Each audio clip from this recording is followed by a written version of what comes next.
un très grand respect parce que le bilan est plus que positif. Il est positif parce que le Maroc est un des pays les plus stables d'Afrique et du Moyen-Orient. Positif aussi parce que un potentiel économique très fort.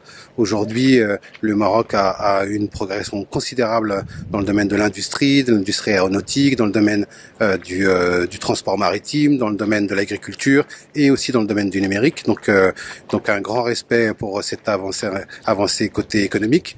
Un grand respect aussi du côté géopolitique parce que le Maroc est aujourd'hui indépassable dans les relations Occident-Orient, dans les relations Nord-Sud, dans les relations Sud-Sud.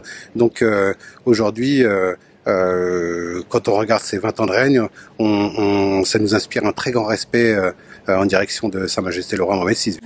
Ce retour du Maroc en Afrique, qui a été mené de main de maître par Sa Majesté le Roi, est une avancée historique très très importante.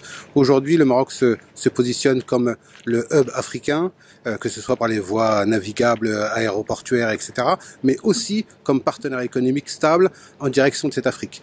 Ce n'est pas le Maroc cheval de Troie de puissance étrangère européenne qui va se mettre en place, mais c'est vraiment un travail pour mobiliser les pays africains sur cette notion de coémergence. Quand un pays évolue, l'autre l'aide à évoluer et le Maroc peut être fer de lance dans ce travail au sein même des pays africains. Oui, ce sont des projets très structurants avec une volonté politique forte. Faire en sorte que le Maroc soit le pôle maritime le plus important d'Afrique est une très grande avancée et va devoir être encore une fois un partenaire indépassable avec les pays européens. On parle de Tangemed 2, mais aussi le TGV qui est une très grande avancée, le TGV marocain, le TGV futur TGV africain. Il y a aussi l'installation de Peugeot à Kinitra qui va pouvoir faire en sorte que de muscler un petit peu l'industrie automobile marocaine en direction et des pays africains mais aussi des pays de l'Occident.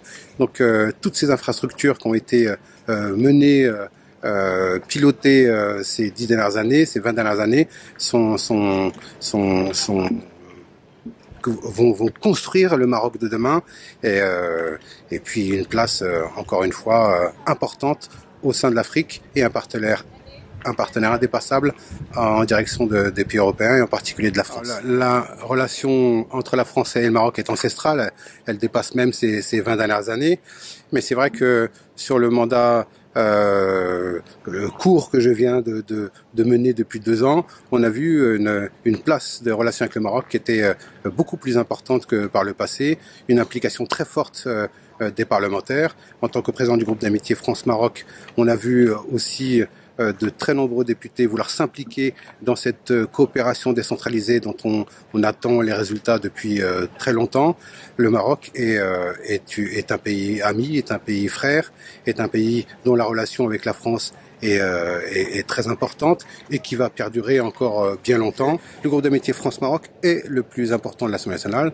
139 députés en sont membres et son rôle, c'est d'avoir un lien avec nos collègues parlementaires marocains, mais aussi avec les ministres marocains, mais aussi avec la société civile.